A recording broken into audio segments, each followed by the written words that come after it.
Yes, good morning everyone. चलिए दादा, last day हमने फ्रॉड के आंसर्स कंप्लीट किए थे और इफेक्ट्स ऑफ फ्रॉड भी हमने चेक किया था। इसमें एक सबसे इम्पॉर्टेंट पॉइंट जो हमने देखा था वो था हमारा एक्सेप्शन टू सेक्शन 19, ये वाला पॉइंट।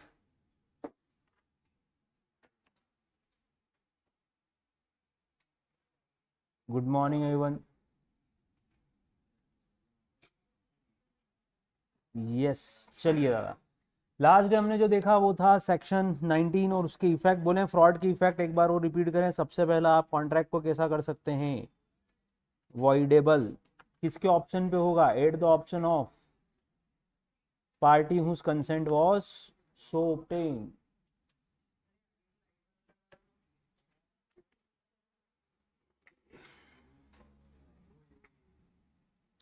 और आप कॉन्ट्रैक्ट को क्या कर सकते हैं? रिसाइन, फिर से केस फाइल कर सकते हैं और इंसिस्ट ऑन द परफॉर्मेंस। तीन अलग अलग बातें और हमने चेक की थी।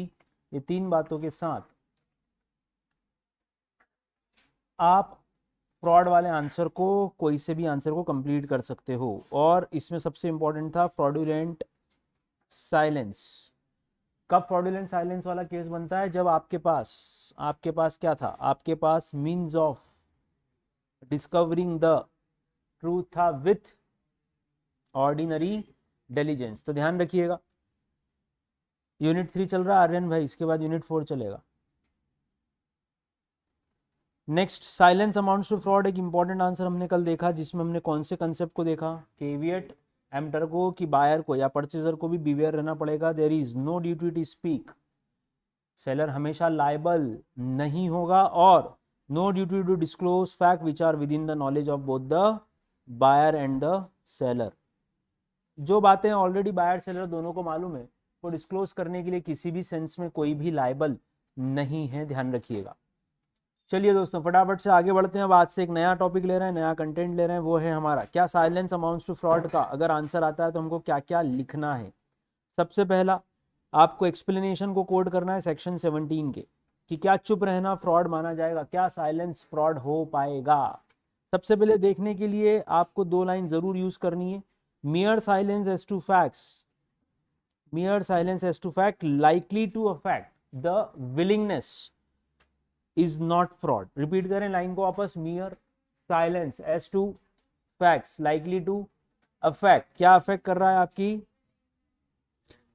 इज नॉट फ्रॉड अनलेस, कब तक फ्रॉड नहीं माना जाएगा? जब तक कि केस या सरकमस्टेंस ही कैसे हो। It is the duty of the person keeping silence to, तो ये पहला पॉइंट है, जब साइलेंस को फ्रॉड मान लिया जाएगा। और दूसरा, unless his silence is equivalent to speech. बोलिए भैया, तो दो अलग अलग बातें हैं, फटाफट से रिपीट करें। Unless the circumstances are such that, ये दो वर्ड जरूर यूज करना है। Unless the circumstances are such that, पहला लाइन बोलो, कब फ्रॉड मान लिया जाएगा?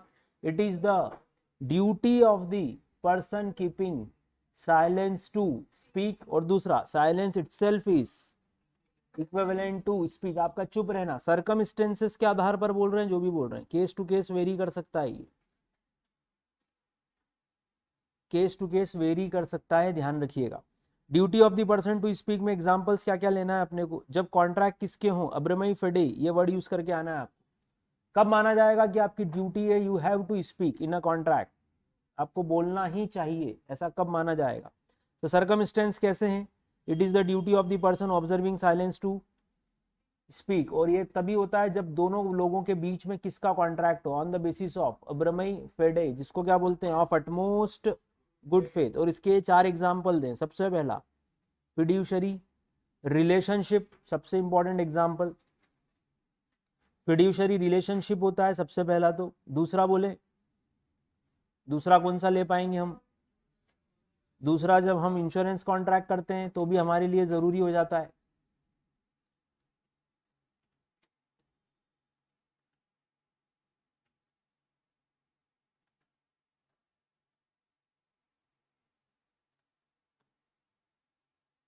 तीसरा बोले, और कौन सा पॉइंट रहेगा इसके अलावा?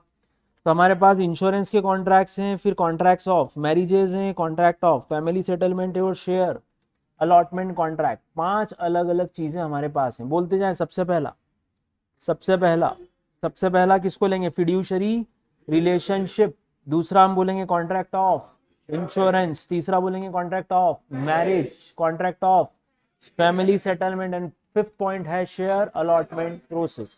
फिड्यूशरी रिलेशनशिप में दो मेन वर्ड आना चाहिए, द पर्सन इन हुम, जिसपे भरोसा किया गया, जिसपे कॉन्फिडेंस रखा गया, द पर्सन इन हुम कॉन्फिडेंस इज रिपोज, जिसके ऊपर क्या किया गया, जिसके ऊपर क्या किया गया, भरोसा किया गया, अटमोस्ट गुड फेथ रखा गया, उसकी क्या ड्यूटी है, बोलो उसकी ड्यूटी बताएं, क्या ड्यूटी है, उसकी ड्यूटी है कि वो फुल डिस्क्लोजर करे, अटमोस्ट गुड फेथ का कॉन्ट्रैक्ट है तो फुल डिस्क्लोजर करे सारे मटेरियल फैक्ट्स का, कुछ भी बात छुपाई ना जाए, कुछ भी बात छुपाई।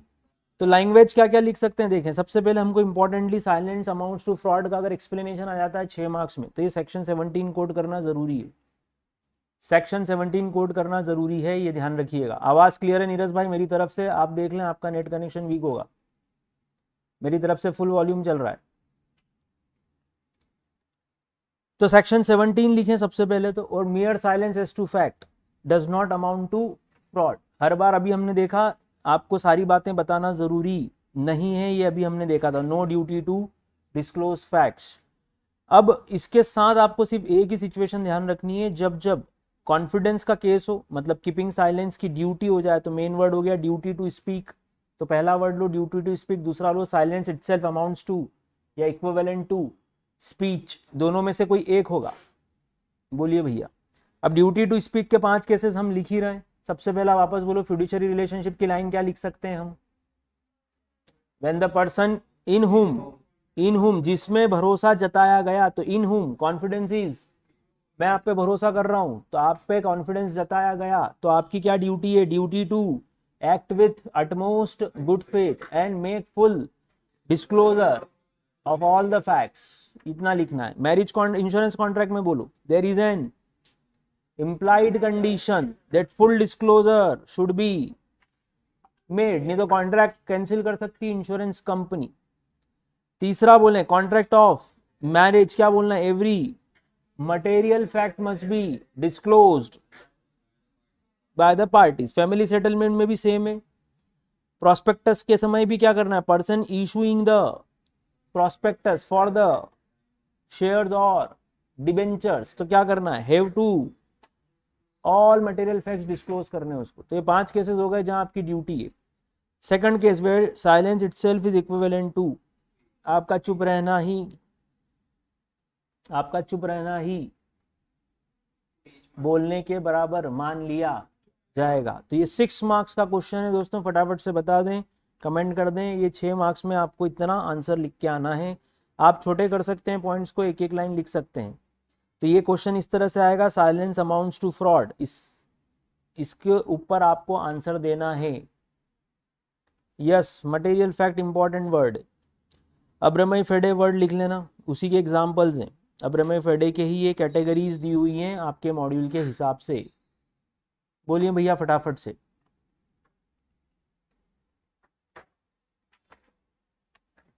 तो ये एक बहुत इंपॉर्टेंट आंसर है एग्जाम में, फ्रॉड के ऊपर जब भी केस या क्वेश्चन बनता है तो कहीं ना कहीं इस वाले पॉइंट को वो लोग जरूर कवर करते हैं।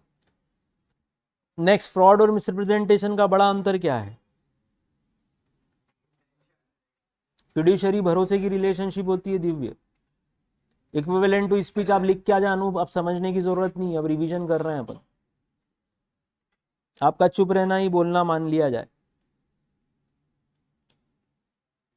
फ्रॉड और मिसरिप्रेजेंटेशन का बड़ा अंतर क्या है, फ्रॉड में आप जो बोल रहे हो वो अनट्रू है, ये बात जो पार्टी बोल रही है उसको भी मालूम है कि ये अनट्रू है, तो फ्रॉड हो जाता है। जबकि यहाँ जो चीज़ बोली जा रही है वो अनट्रू है, लेकिन जो पार्टी बोल रही है उसको क्या लगता है कि ये ट्रू है, तो दोनों केसेस में इंटेंशन का अंतर है, दोनों के इंटेंशन जो हैं वो अलग अलग माने जाते हैं, है ना, अलग अलग इंटेंशन होंगे। आप जब किसी व्हीकल के बारे में कमेंट कर रहे थे, किसी हॉर्स के बारे में कमेंट कर रहे थे, हो सकता है वो कमेंट गलत हो आपका, किसी मशीन के बारे में कमेंट कर रहे थे, हो सकता है वो कमेंट गलत हो, किसी कंपनी के बारे में कमेंट कर रहे थे, आप बोल रहे थे ये रिलायंस कंपनी के शेयर बहुत अच्छे हैं, इनको खरीद लो, आपने नॉर्मल एक व्यू रखा, किसी और ने इसको खरीद भी लिया और बाद में शेयर गिर गया, तो वो आप पे फ्रॉड का इल्जाम नहीं लगाएगा। आप क्या बोलोगे, मुझे भी यही लगता था, ये कंपनी बहुत स्ट्रांग है। तो फ्रॉड हर बार नहीं होता, इंटेंशन चेक करना जरूरी है, ध्यान रखिएगा। इंटेंशन कैसे चेक करोगे, पार्टीज के स्टेटमेंट्स और उनके सर्कमस्टेंसेस से इंटेंशन चेक होते हैं। एग्जाम में मिसरिप्रेजेंटेशन को लेके दो तीन चीजें पूछी जाती हैं। एक, आप कोई बात बता रहे हो जो कि है कैसी, विच इज फॉल्स, बात जो बोल रहे हो वो कैसी है, विच इज फॉल्स, बात तो फॉल्स ही है, लेकिन जो मेकर है वो क्या बिलीव करता है, believe it to be true, which is not justified वाला लाइन लिखना हो तो ठीक, वरना यहीं तक लिखना।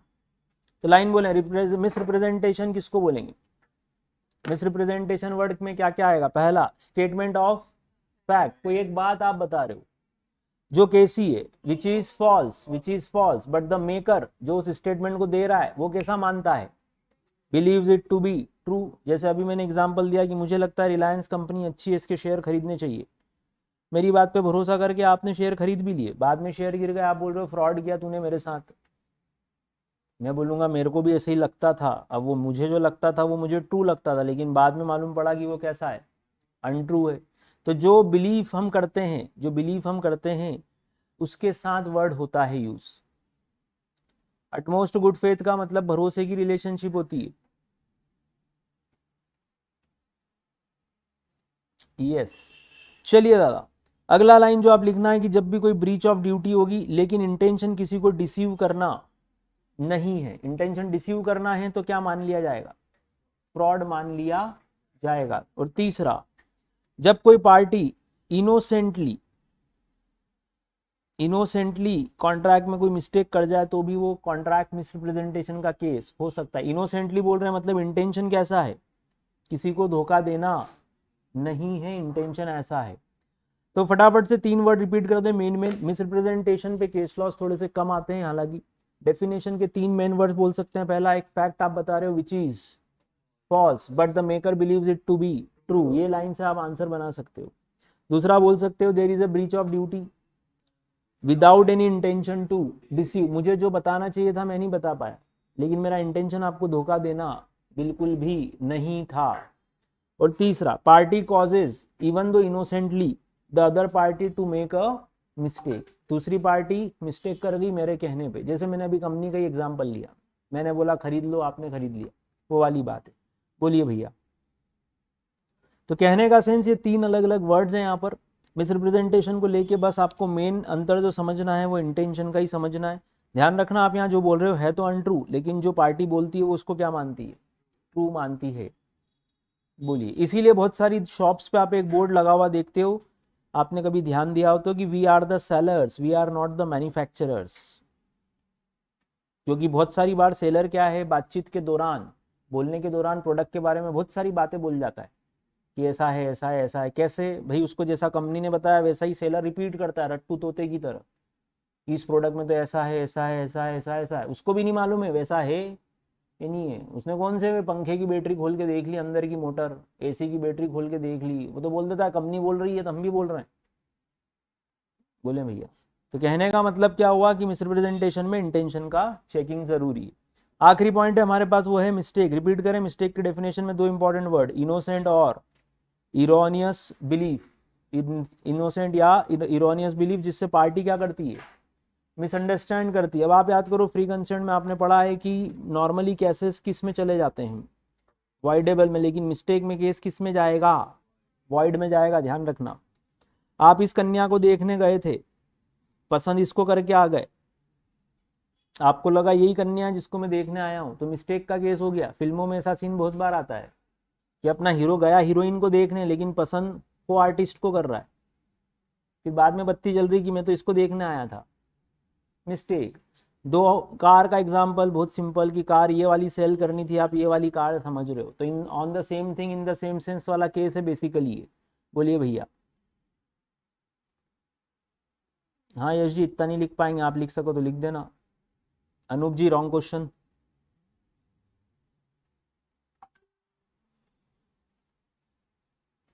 केशव जी, ये तो कोर्ट में प्रूव होगा।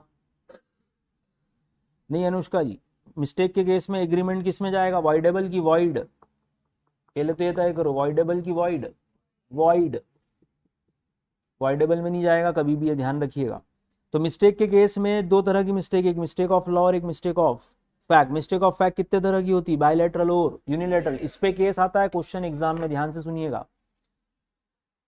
बायलैटरल और यूनिलैटरल में आपको क्वेश्चन कैसा आएगा, क्वेश्चन आएगा कि दोनों पार्टीज किसी प्रोडक्ट पे डील कर रही थी, दोनों पार्टीज को नॉलेज नहीं था कि प्रोडक्ट में कुछ खराबी है, और आपसे पूछा जाएगा कमेंट करो, तो आप बोलोगे ये बायलैटरल मिस्टेक का केस है, ये मिसरिप्रेजेंटेशन का केस नहीं है, दोनों ही पार्टीज को जानकारी नहीं है। तो फिर उस केस में हम बोलेंगे कि दोनों ही पार्टी अनअवेयर थी, इसीलिए ये किसका केस है, मिस्टेक का केस, और ये वॉइड हो जाएगा, कोई कंपनसेशन डैमेजेस की बात नहीं होगी। ये क्वेश्चन एग्जाम में कई बार आया है, छोटा सा 2 लाइन का, छोटे से नंबर में आता है, 3-4 नंबर के अंदर कवर हो जाता है। तो बायलैटरल में क्या बोलेंगे, वेयर, मेन वर्ड बोलो, क्या बोलना है, वेयर बोथ द पार्टीज, क्या बोलना है, where both the parties to the contract या agreement are under a mistake. किस बारे में गलती कर रहे हैं वो, एज टू मैटर ऑफ, किस बात पे गलती हो रही, किसी इंपॉर्टेंट बात, छोटी मोटी बात, किस बात पे गलती कर रहे हैं, इंपॉर्टेंट बात, छोटी मोटी बात, कैसी इंपॉर्टेंट, वो फैक्ट कैसा है, इसेंशियल टू द एग्रीमेंट। अरे जो एग्रीमेंट हुआ उसमें सबसे इसेंशियल पार्ट यही, आप तो सोगा में इम्प्लाइड कंडीशन और एक्सप्रेस कंडीशन पढ़ते हो, कॉन्ट्रैक्ट होते ही उन बेसिस पे है, तो इसेंशियल बात ही मिसिंग है, तो फिर अपने लिए तो वो एग्रीमेंट वॉइड करना ही बेटर होगा। और यूनिलैटरल में क्या बोलेंगे, when only one party is under a mistake. आपको मैंने क्लास के दौरान भी एग्जांपल दिया था, मम्मी खुद ही नेकलेस लेने गई ज्वेलर के यहाँ पर, और मम्मी ने मन से एज्यूम कर लिया कि ये सारे जो पर्ल्स हैं, मोती, मोटी नहीं मोती, पर्ल्स वो हैदराबादी मोती हैं या इंपोर्टेड पर्ल्स हैं। शॉपकीपर ने कुछ नहीं बोला, बाद में मम्मी को अपने पड़ोस की आंटी ने गाड़ी कर दी कि ये तो नकली है, ये हैदराबादी है ही नहीं। मम्मी गुस्से में दुकान पे चली गई, दुकानदार बोलेगा मैडम मैंने कहाँ बोला था ये हैदराबादी, आपने मन से एज्यूम कर लिया, तो कैसा मिस्टेक, कैसा मिस्टेक माने इसको, यूनिलैटरल। तो ध्यान रखिएगा, only one party to the contract is under a mistake. इस केस में केस को हम क्या बोल देते हैं, वॉइड। डायमंड वाला, यस यश भाई, ये कॉन्ट्रैक्ट वॉइड होंगे क्या, नहीं, ये कॉन्ट्रैक्ट कभी भी वॉइड नहीं किए जाएंगे, ध्यान रखना इस पे केस आए तो। अब आती है mistake of law. Mistake of law दो तरह से होता है, एक इंडियन लॉ और एक फॉरेन लॉ। इंडियन लॉ में आप मर्डर करके बोल दोगे सॉरी मुझे तो मालूम ही नहीं था, चलेगा क्या? तो इंडियन लॉ के लिए मिस्टेक ऑफ लॉ कभी भी कॉन्ट्रैक्ट को वॉइड करेगा कि मना कर रहे हैं वो, does not render a contract void, क्योंकि आप एक्सक्यूज नहीं ले सकते इस बात का, किस बात का, कि ignorance of law is not an excuse. आपको अपनी देश के कानून नहीं मालूम, इसका आप कभी भी एक्सक्यूज, वरना आपको वैसे देखा जाए और मुझे देखा जाए तो कौन से कानून मालूम है अपने को, कितने लॉ याद हैं अभी तक, इतने बड़े बड़े तुम पाड़े पाड़ी हो गए, 12वीं पास हो गए, कौन से लॉ पढ़ लिए तुमने आज तक? तुमको एक तो लॉ समझ नहीं पड़ता, वो 3 लाइट वाला, उसमें भी गर्ल्स बोलती हैं रेड तो कलर ही पसंद नहीं, हमको तो पिंक चाहिए था, तो हम तो नहीं रुकेंगी। तो कौन से लॉ पढ़ लिए तुमने? इतने बड़े बड़े हो गए, मतलब आज 18-18 साल के तो हो ही गए आप लोग, कहाँ पढ़ लिए कानून? पर माना तो ये जाएगा कि आपने कानून पढ़ लिए। सोचो मतलब कैसी इरोनी है ये भी एक तरह की, कि मैंने पढ़ा कुछ नहीं पर माना तो। आप मर्डर करके दिखा दो तो आपको जेल होगी, फिर आप जज से बोलो साहब मैं तो कितना भोला भाला हूँ, मुझे तो मालूम ही नहीं था कि आईपीसी करके कोई एक्ट भी है, नहीं तो मैं ऐसी गलती करता ही नहीं कभी भी। बोले भैया मालूम तो आपको गाड़ी चलाते समय के भी लॉ नहीं है अभी बहुत सारे, आप सब लोग गाड़ी तो ड्राइव कर ही रहे हैं, चाहे 2 व्हीलर करें चाहे 4 व्हीलर करें, बहुत सारे लॉज आपको मालूम ही नहीं है, बहुत सारे, अधिकतर के पास तो अपने पास ड्राइविंग लाइसेंस ही नहीं होता, फिर भी अपन चला ही रहे हैं, है ना, दुनिया को भी और पापा को भी कि आता है मेरे को चलाना, गाड़ी बहुत बढ़िया चलाता हूँ मैं, है ना, और फिर रोड पे उतरते से अपन फिर धूम मचा ले तो कर ही लेते हैं, रोड पे तो फिर अपनी रोड है वो, है ना, बोले अपने पापा ने टैक्स पे किया है तो अपने पापा की रोड है वो, अपन अपने हिसाब से चलाएंगे, तो अपने को कहाँ लॉ मालूम। लेकिन इसके बावजूद क्या बोल रहे हैं, एक्सक्यूज दे पाओगे क्या? Ignorance of law is not an excuse. Train में आप जा रहे थे, आपने सिगरेट जला ली, पीछे से पुलिस वाले आ गए, रेलवे पुलिस वाले, वो बोल रहे हैं सिगरेट क्यों जलाई? बोले मेरी मर्जी, मेरे फेफड़े, मेरा पैसा, मेरी माचिस, तेरे को क्या तकलीफ है, तू भी पी। वो उठा के आपको जेल में बंद कर देंगे, आप समझ ही नहीं पा रहे हो ऐसा क्यों हुआ। क्यों हुआ ऐसा? रेल में माचिस, लाइटर, सिगरेट, बीड़ी, कोई भी चीज़ ऑन करना, गैस की टंकी, ये सब अलाउड नहीं है। कोई भी ऐसा केमिकल ले जाना जो ब्लास्ट हो सके, अलाउड नहीं है। ट्रेन में आग लग गई तो रिस्क बढ़ जाएगी बहुत, तो बेसिकली प्रोहिबिटेड है हमेशा। अगर पकड़ में आ जाओ तो पेनल्टी है उस पर। पर अब अपने को तो नहीं मालूम, तो अपन ने सिगरेट जला ली और मस्त धुएं के छल्ले छोड़ रहे थे, तो भैया वो पकड़ लेगा, वो बोलेगा ये गलत है। ऐसे ही बस में भी अलाउड नहीं है, बस में गैस की टंकी रख के ले जाना अलाउड नहीं होता।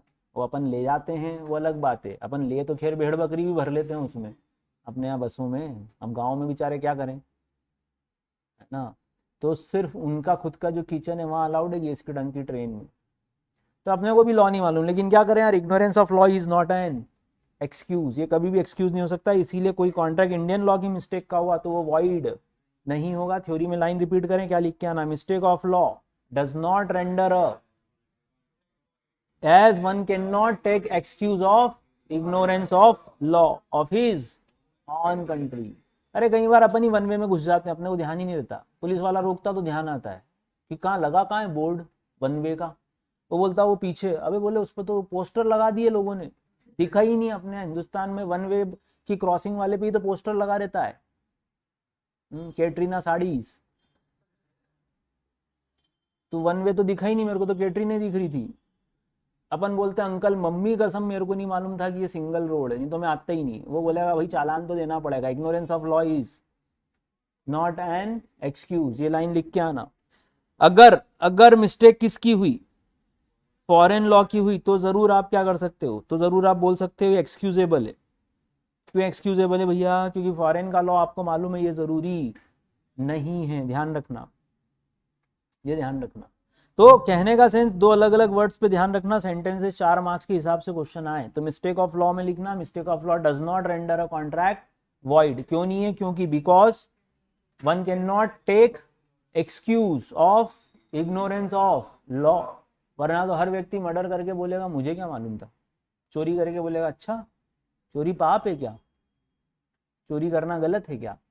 फिर अभी आर्यन खान बोले अच्छा ड्रग्स ऐसा है क्या, ड्रग्स नहीं लेते क्या? बोले हम तो खाने पीने के साथ ही लेते थे, हमको क्या मालूम इसका कोई एक्ट भी बना हुआ है। तो फिर तो लफड़े ही हो गए, सब हो गए ना लफड़े। तो भैया ये लाइन लिख के आना, और ये बायलैटरल और यूनिलैटरल को समझना, एक वॉइड है और एक वॉइड नहीं है, ये ध्यान रखना। यूनिलैटरल वॉइड नहीं हो सकती। इस पे पल्स वाला क्वेश्चन जो मैंने आपको बताया एग्जाम में आ चुका है पहले भी। तो यूनिलैटरल मिस्टेक, आप कोई घोड़ा खरीदने का, आप मन से कुछ और एज्यूम कर रहे हो, ये अरबी घोड़ा है वो इंडियन घोड़ा था, आपने मन से एज्यूम कर लिया, सेलर ने बेचारे ने कुछ नहीं बोला, बोलो हाँ कि ना। तो ये अपने को ही ध्यान रखना पड़ेगा। नेक्स्ट अगला क्वेश्चन, यहाँ आके फ्री कंसेंट का ये पूरा पार्ट खत्म हो जाता है दोस्तों। इसमें साइलेंस वाला पार्ट बहुत इंपॉर्टेंट है, फ्रॉड वाले पे केस लॉ जरूर पूछते हैं वो साइलेंस वाले पार्ट पे। तो वापस से साइलेंस वाला पार्ट में एक बार और रिपीट करवा रहा हूँ, मेरे साथ साथ रिपीट करें, कमेंट करते जाएं, लाइक करते जाएं, मुझे साइन देते जाएं, आगे बढ़ जाता हूँ मैं। चैप्टर 3 खत्म करेंगे आज हम पूरा। यहाँ से लाइन रिपीट करनी है आपको, unless the circumstances are such that, कैसी सर्कमस्टेंस है?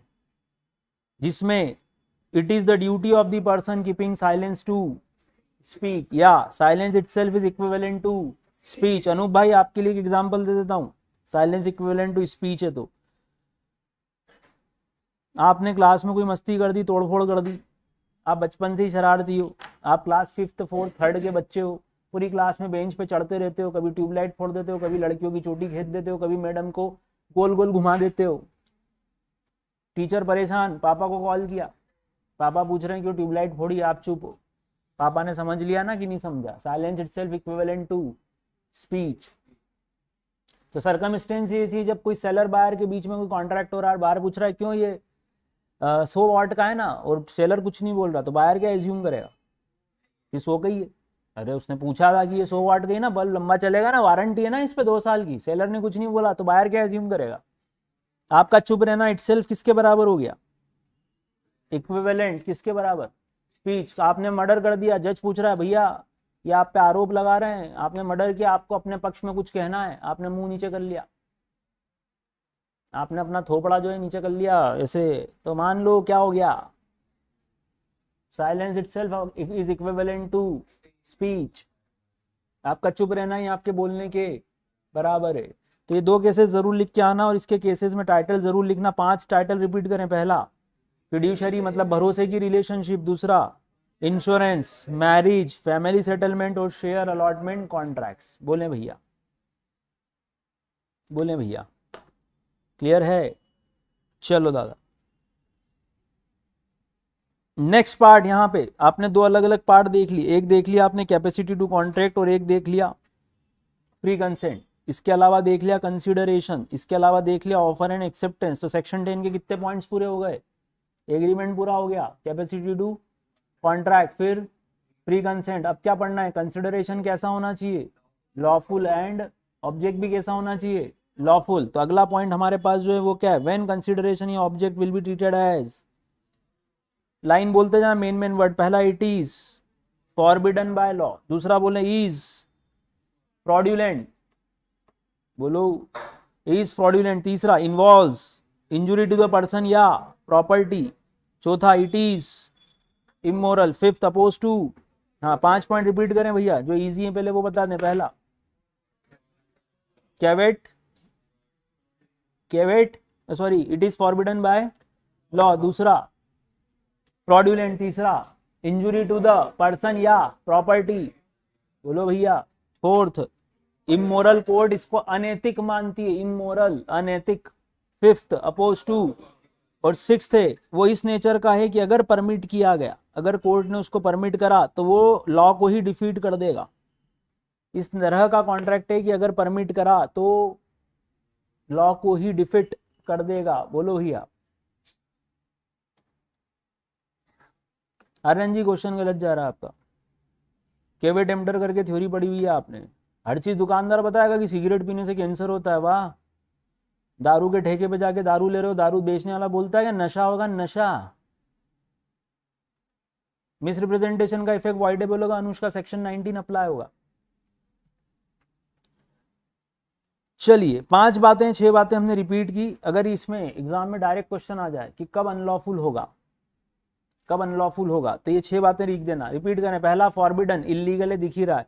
इफ परमिटेड बाय लॉ का एग्जांपल माइनर वाला याद करें। बताओ माइनर को रेटिफाई क्यों नहीं करने दे रहे थे अपन? माइनर को रेटिफाई क्यों नहीं करने दे रहे थे कॉन्ट्रैक्ट बड़े होने पर? जो चीज माइनॉरिटी के दौरान कैसी डिक्लेयर हो गई थी वॉइड, वही चीज बाद में कैसी डिक्लेयर हो जाती वैलिड। तो कोर्ट हार नहीं गया? कोर्ट हार गया, लॉ हार गया कि नहीं हार गया? सपोज आप माइनर थे, मैंने आपके साथ कॉन्ट्रैक्ट किया माइनॉरिटी के दौरान, जब आप 16 साल के थे, कॉन्ट्रैक्ट कैसा हो गया? वॉइड। बाद में जब आप 18 के हो गए, मैं आपके पास आया, मैंने कहा देख रहे लल्ला, मैं एक बहुत बढ़िया व्यक्ति हूं ना, प्लीज मेरे साथ वही कॉन्ट्रैक्ट रेटिफाई कर ले। आपने रेटिफाई कर लिया, फिर मैं कोर्ट में जाके जज के सामने बोल रहा हूं, देख हरा दिया मैंने तेरे को। कैसे हार गया लॉ? जो चीज 2 साल पहले कैसी थी अब कैसी हो गई? तो भैया परमिट मत करो ऐसी कोई भी चीज जिससे कि लॉ खुद ही क्या हो जाए, डिफीट हो जाए। या लॉ का इंटेंशन क्या था? बच्चे के साथ कॉन्ट्रैक्ट वॉइड करने का पर्पस क्या था? कि बच्चा समझदार नहीं होता, उसी कॉन्ट्रैक्ट को बाद में वैलिड कर दोगे तो लॉ का पर्पस डिफीट हो गया कि नहीं हो गया? बोलो, लॉ का पर्पस ही डिफीट हो जाए ऐसी कोई भी कॉन्ट्रैक्ट को हम परमिट नहीं करेंगे। जैसे कि टैक्स इवेशन के कॉन्ट्रैक्ट कर रहे हो आप, परमिट करें क्या? टैक्स इवेशन का कॉन्ट्रैक्ट कर रहे हो, फर्जी बिल बनाना, फर्जी इनकम शो करना, इनकम का इवेशन करना। बोले भैया, क्लियर है? चले कमेंट करें भैया फटाफट से। तो 6 पॉइंट हमने याद कर लिए। नेक्स्ट बढ़ते हैं एक इंपॉर्टेंट क्वेश्चन की तरफ, मेंटेनेंस और चैम्पर्टी। ये किसका पार्ट है? अपोज टू पब्लिक पॉलिसी का पार्ट है। अपोज टू पब्लिक पॉलिसी में बहुत सारे पॉइंट्स हैं, मैं यहाँ 2-3 इंपॉर्टेंट पॉइंट्स कवर कर रहा हूँ, जिसमें सबसे इंपॉर्टेंट है अपने लिए maintenance and champerty. Maintenance champerty का केस में डेफिनेशन कैसे लिखनी है? रिपीट करें। Maintenance is an agreement. कैसा एग्रीमेंट है? जिसमें एक व्यक्ति क्या कर रहा है? प्रॉमिस करता है किस चीज के लिए? टू मेंटेन, एक ऐसा केस फाइल करने के लिए जिसमें उसका कोई इंटरेस्ट ही नहीं है। तो इसको सिंपल भाषा में हम झूठा केस भी बोल सकते हैं, सिंपल तो यही बोलेंगे। इसीलिए बोला गया कि ये लॉ का टाइम वेस्ट कर रहे हो आप, कानून का टाइम वेस्ट कर रहे हो कहीं ना कहीं। इस तरह के एग्रीमेंट्स को अगर लॉ प्रमोट करेगा तो लॉ बोल रहा है वैसे ही हमारे यहाँ तारीख पे तारीख तारीख पे तारीख चल रही है, क्या करेंगे ऐसा केस लेके? बोलो भैया। केशव भाई बहुत खतरनाक क्वेश्चन है यार तुम्हारा। माइनर के साथ किसी अनसाउंड माइंड वाले ने कॉन्ट्रैक्ट कर लिया तो दो ही पगले, दोनों को ही दो चांटे दो।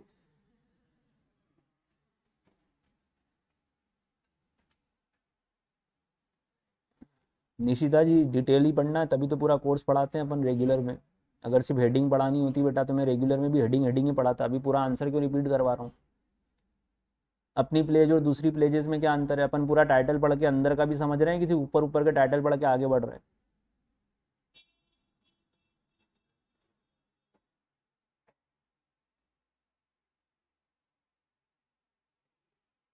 अरे भैया इस पे कंटेंट पे ध्यान दो, आप नए क्वेश्चन रेज कर रहे हो, नए क्वेश्चन रेगुलर बैच में रेज होते हैं, रिवीजन बैच में नहीं होते हैं। अरे तुम्हारा क्या है, तुम माइनर हो, तुम तो शादी कर लो ना, एक काम करो 12वें साल में बोल दो कि मैं बड़ा हो गया हूँ अब, है ना।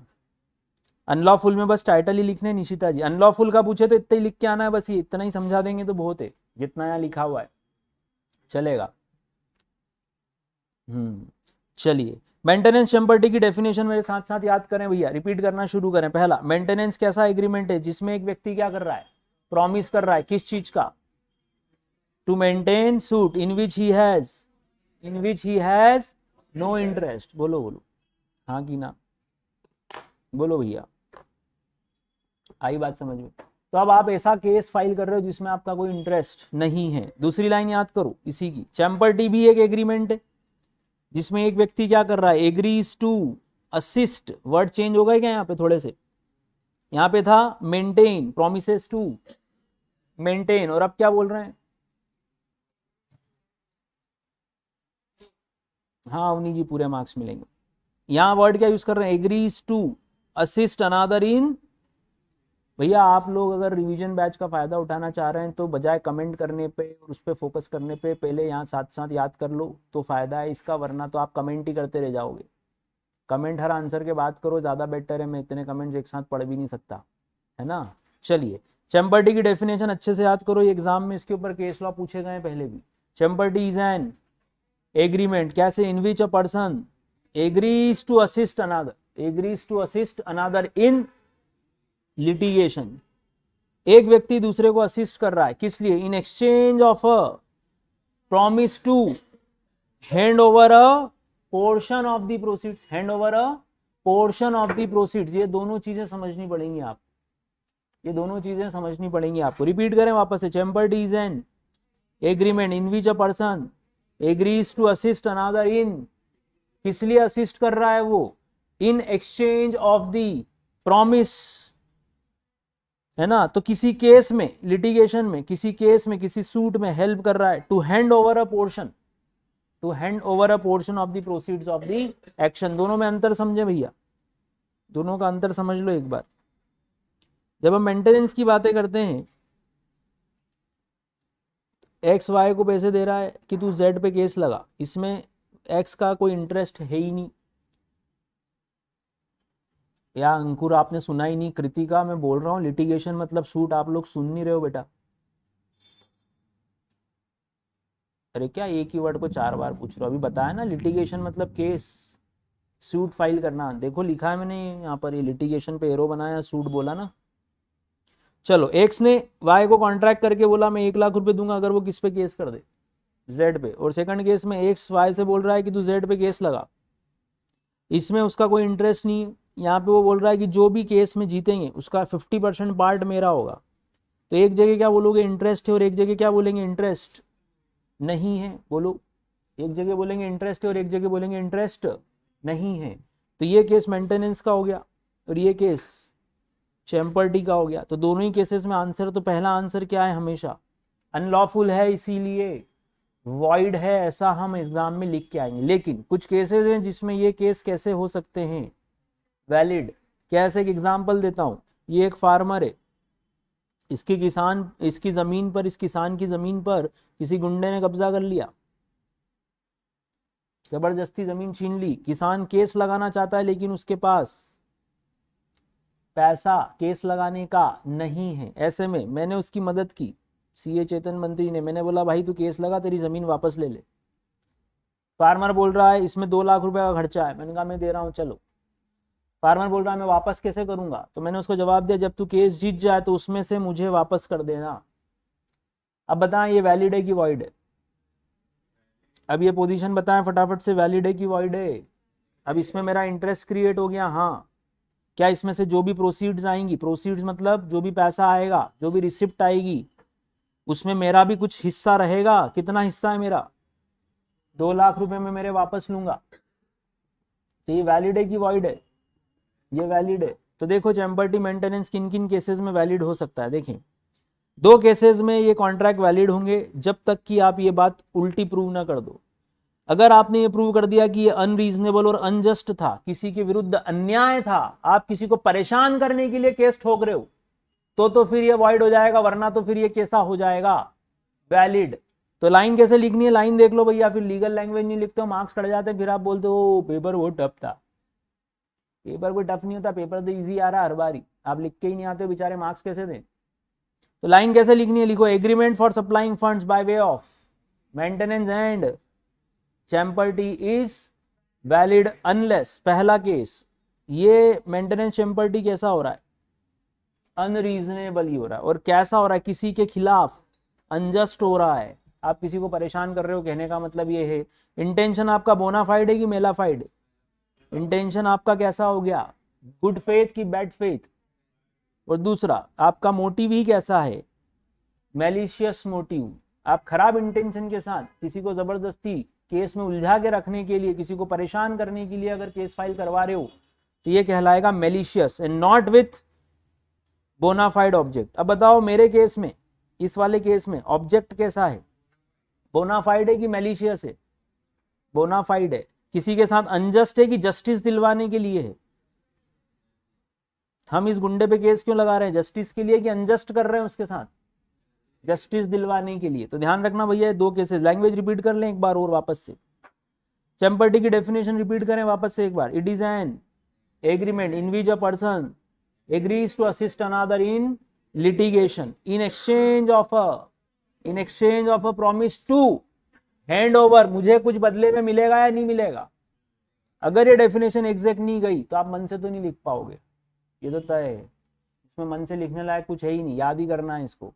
तो रिपीट करें, इसीलिए agrees to assist another in, तो मैं किसी को हेल्प कर रहा हूं, फार्मर को, इन एक्सचेंज ऑफ वो मुझे प्रॉमिस कर रहा है टू हैंड ओवर उस पैसे में से 2 लाख रुपए मेरे को मेरे वाले वापस दे देगा वो। तो मेरा क्या क्रिएट हो गया, इंटरेस्ट। तो मेंटेनेंस और चैम्बर्टी का बड़ा डिफरेंस क्या है, एक में आपका कोई इंटरेस्ट नहीं है जबकि दूसरे में आपका इंटरेस्ट क्रिएट हो गया है। नॉर्मली केसेस वॉइड होते हैं, वैलिड भी हो सकते हैं। हाँ वैलिड कब कब हो सकते हैं, unless it is unreasonable and unjust to other party, तो फिर ये वैलिड नहीं हो सकता। और दूसरा it is made by a malicious motive, ये केस लॉ अगर आता है इसके ऊपर तो आपको चैम्बर्टी की डेफिनेशन और ये 2 लाइन लिखनी पड़ेगी सेक्शन की, तो जाके आंसर बन पाएगा, नहीं तो आंसर नहीं बन पाएगा। बोलो भैया क्लियर है क्या? यस यश भाई। नेक्स्ट कुछ एग्रीमेंट्स की लिस्ट मैंने ऐसी रैंडमली दे दी कि जो एग्रीमेंट्स आपको आखिरी सेक्शन 10 का आखिरी पॉइंट क्या बोलता था, not hereby expressly declared to be void. नहीं डिफरेंस नहीं अथर भाई, आपके मॉड्यूल में चेक करो एक बार। चैम्बर्टी मेंटेनेंस का डिफरेंस जो मैंने बताया बस उतना ही आपको ध्यान रखने का है, उतने पे आराम से आपको मार्क्स आ जाएंगे। चलिए मालिक फटाफट से अगले क्वेश्चन की तरफ बढ़ रहा हूं मैं, मुझे बता दें यहाँ तक कुछ पूछना है तो कमेंट करते जाएं फटाफट से दादा।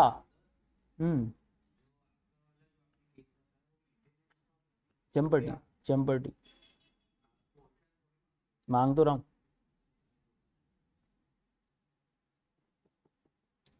मांग रहा हूं ना पोर्शन, बोलो हाँ है ना?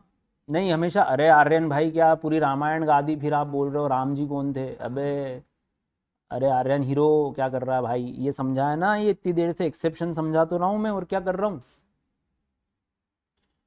आर्यन जी मेंटेनेंस हमेशा वॉइड होगा क्या? नहीं अभी तो पढ़ा ये 2 बातें हो गई तो वैलिड हो जाएगा, 2 बातें नहीं होंगी तो वैलिड हो जाएगा। आप किसी के साथ जस्टिस के लिए कर रहे हो तो वैलिड है, आप किसी के गुड फेथ के लिए कर रहे हो तो वैलिड है। बोलो दादा आपको अभी तो बताया अनरीजनेबल नहीं होना चाहिए, अनजस्ट नहीं होना चाहिए, मेलिशियस मोटिव नहीं होना चाहिए, तो मान लिया जाएगा कि ये वैलिड है। नेक्स्ट आखिरी पार्ट बोलो सेक्शन 10 का क्या है। ऑल एग्रीमेंट्स और कॉन्ट्रैक्ट इफ के बाद आखिरी लाइन क्या आती है, not hereby expressly declared to be void.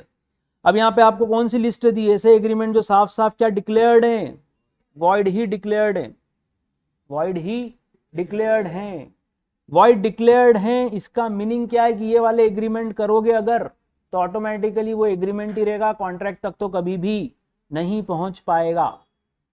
हाँ रोनित जी जरूरी है, तभी तो डेफिनेशन बन रही है।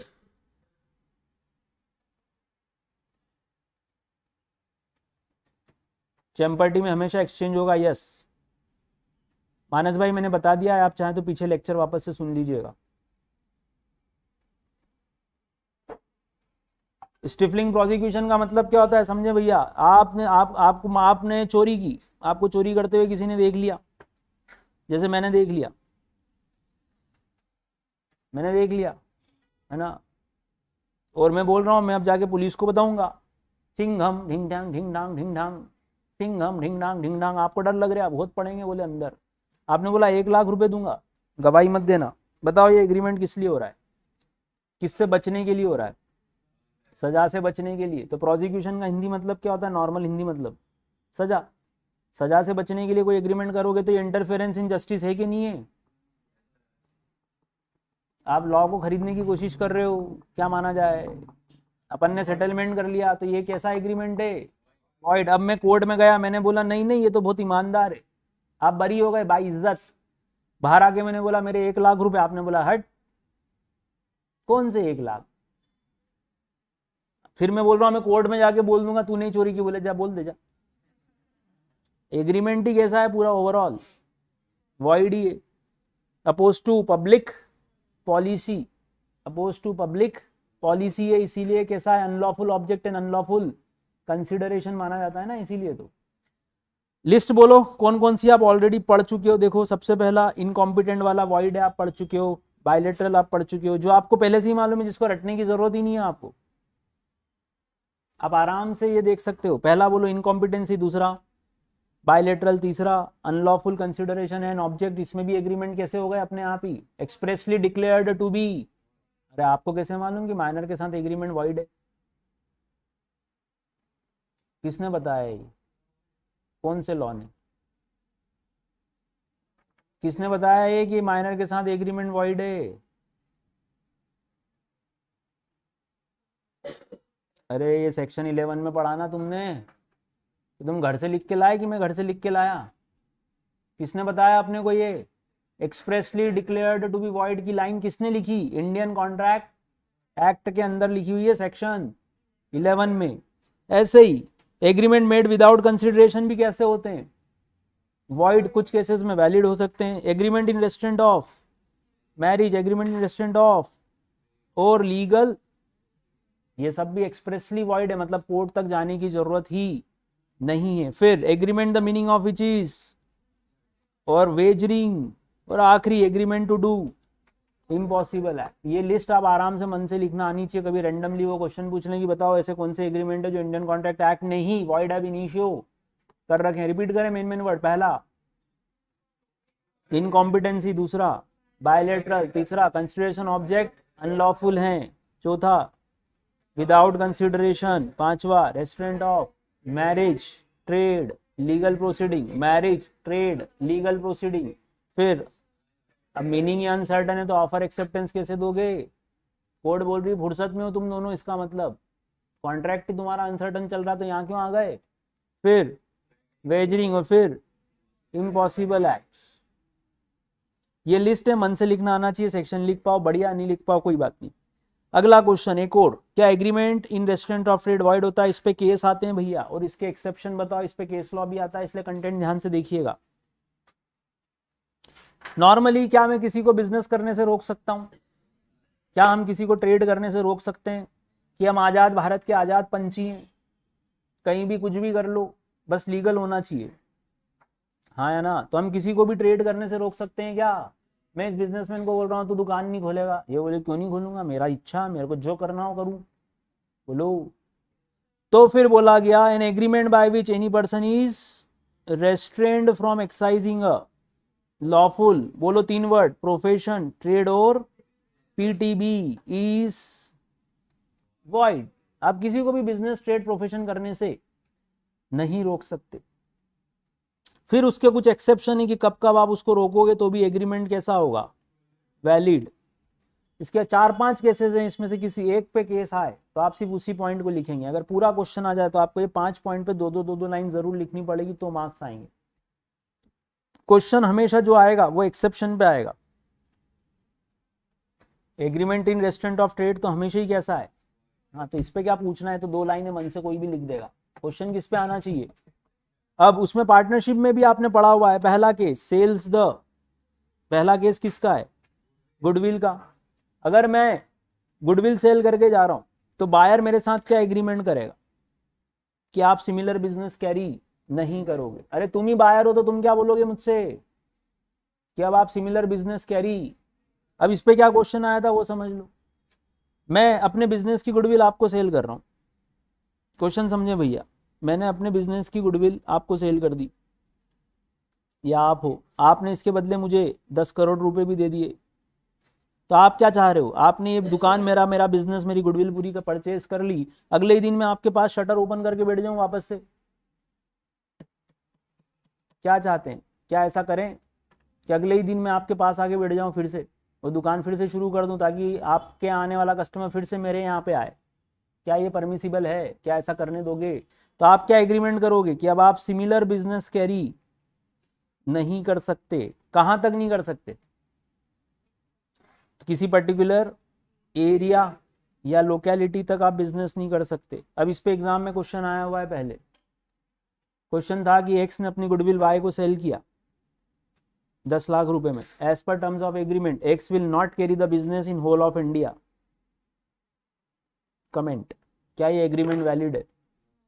तो पहली लाइन लिखनी पड़ेगी, agreement in restraint of trade is void. अरे आंसर कैसे फ्रेम करोगे, दिमाग लगाओ, आखिरी स्टेज पे बैठे हो, सोचो ना फटाफट। आंसर की पहली लाइन कहां से शुरू करनी है, agreement in restraint of trade is void. फिर लिखना है however there are some exception in case of sale of goodwill a person can restrain, a buyer can restrain the seller from, क्या लिखना है ये लैंग्वेज बोलो, from, refrain from carrying on a similar business within an agreement will be valid। ये भी लिखना। फिर क्या लिखना, second line, the local limits, ये जो लिमिट लगा रहे हो आप मेरे पे कि यहां बिजनेस नहीं करोगे, उसके लिए सेकंड लाइन बहुत इंपॉर्टेंट है कि agreement which the seller agrees not to carry must be. अब अभी क्वेश्चन क्या आया था एग्जाम में, होल ऑफ इंडिया, कमेंट करें फटाफट से, क्या ये एक्सेप्शन में कवर होगा, नो, तो एग्रीमेंट विल बी वॉइड। आप तो जान ले लो मेरी, तुम बोल रहे हो कि बिजनेस ही नहीं करोगे इंडिया में, तो फिर रोटी कहाँ से खाऊंगा मैं, कमाऊंगा कैसे। तुम क्या बोल सकते थे इसके पे, पूरे एमपी में बिजनेस नहीं करोगे, ओके, एमपी राजस्थान छत्तीसगढ़ में नहीं करोगे, ओके, नॉर्थ इंडिया में नहीं करोगे, okay, reasonable limits, whole of India लिख के तो बारी बजा दी। तो सेकंड लाइन बहुत इंपॉर्टेंट है, अगर ये लिख पाए तो मार्क्स मिलेंगे, नहीं तो आप कुछ भी लिखा वो मार्क्स ही नहीं देगा। कुछ इंपॉर्टेंट वर्ड्स हमेशा होते हैं हर आंसर के, अगर वो आप लिखोगे तो मार्क्स मिलेंगे, नहीं तो कभी नहीं मिलेंगे, चाहे कोई भी रामायण गा के आ जाओ आगे पीछे की आप। 3 इंपॉर्टेंट वर्ड्स, पहला रिफ्रेन, दूसरा लोकल लिमिट्स और तीसरा मस्ट बी। अब इसके आगे पीछे आप कुछ भी लिख दे, 3 वर्ड आ जाने चाहिए।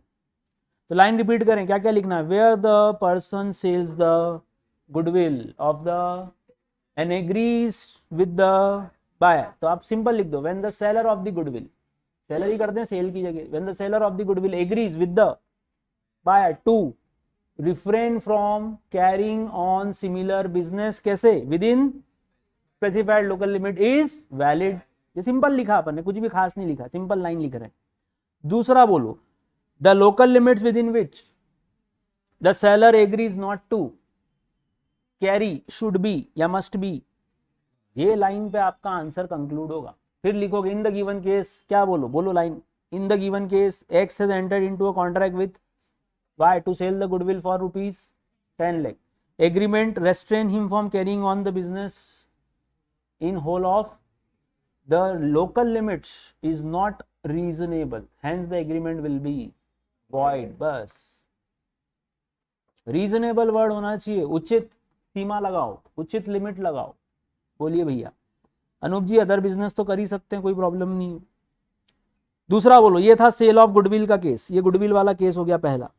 अब आपको मन में वर्ड बैठ जाने चाहिए कि seller, buyer, goodwill, reasonable limits, local limits reasonable हो तो अपना आंसर बन जाएगा। सेकंड बोलो, सेक्शन 36 क्या बोलता है, अगर कौन पार्टनर है, आउटगोइंग पार्टनर किसके साथ एग्रीमेंट करेगा, कंटिन्यूइंग पार्टनर, रिमेनिंग पार्टनर्स के साथ क्या एग्रीमेंट करेगा कि he will not carry on, बोलो मन से आगे, similar business with that of the firm within a specified local limit and specified period, और लिमिट दोनों कि 5 साल तक मैं इस एरिया में नहीं आऊंगा।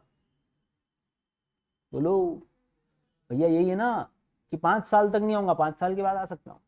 तो आप दो तरह से एग्रीमेंट कर रहे हो। तो ये माना कि रेस्ट्रेंट ऑफ ट्रेड है, इसके बावजूद एग्रीमेंट कैसा है, लेकिन रेस्ट्रिक्शंस कैसी होनी चाहिए, रीजनेबल। तो लाइन के दो मेन वर्ड्स बोलो, ये नॉर्मल बोलो, इफ एन जाने वाला आउटगोइंग पार्टनर एग्रीमेंट कर रहा है किससे, कंटिन्यूइंग पार्टनर से। किस चीज का एग्रीमेंट है, that he will not carry similar business in specified limits, specified time period, time period लिखना या पीरियड लिख देना, स्पेसिफाइड पीरियड और within the specified local limits. तो क्या लिखना, such an agreement is valid. बस ध्यान क्या रखना, if the restrictions are reasonable. अब इसका बीच का वर्ड ले लो, रेस्ट्रिक्शन के बीच में एक वर्ड कौन सा मिस किया हमने, इम्पोज्ड।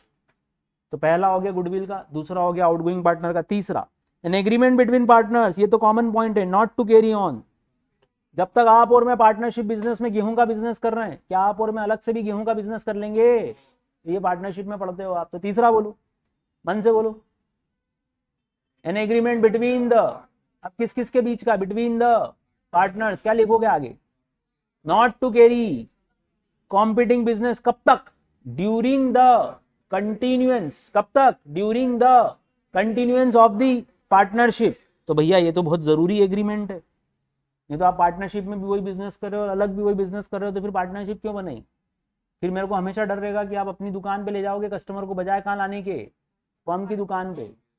फोर्थ बोलो जी, एक एग्रीमेंट जिसमें एक एम्प्लॉय क्या करता है, बाइंड करता है कि जब तक वो टर्म ऑफ एग्रीमेंट है तब तक वो आपसे compete, it is not in restraint of trade. बोले भैया,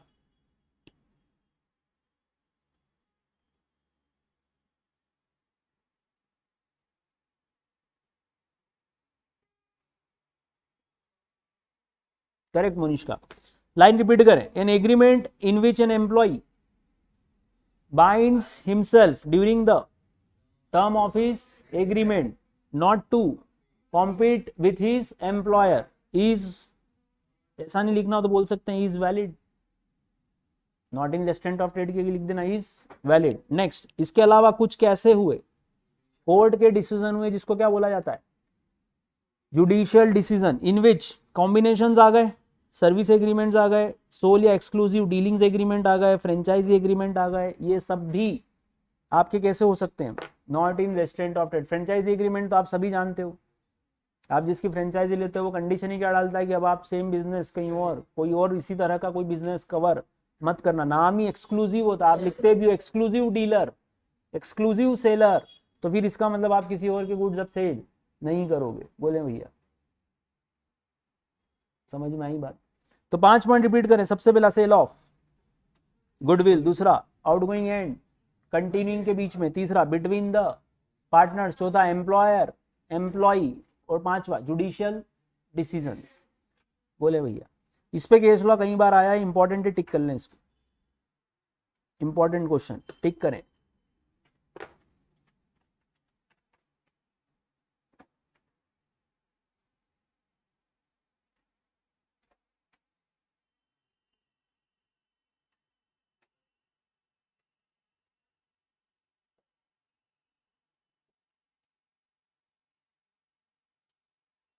कमेंट कर दिया भैया फटाफट से, आगे बढ़ते हैं। फिर अपन एक इंपॉर्टेंट आंसर हमने अभी और खत्म किया।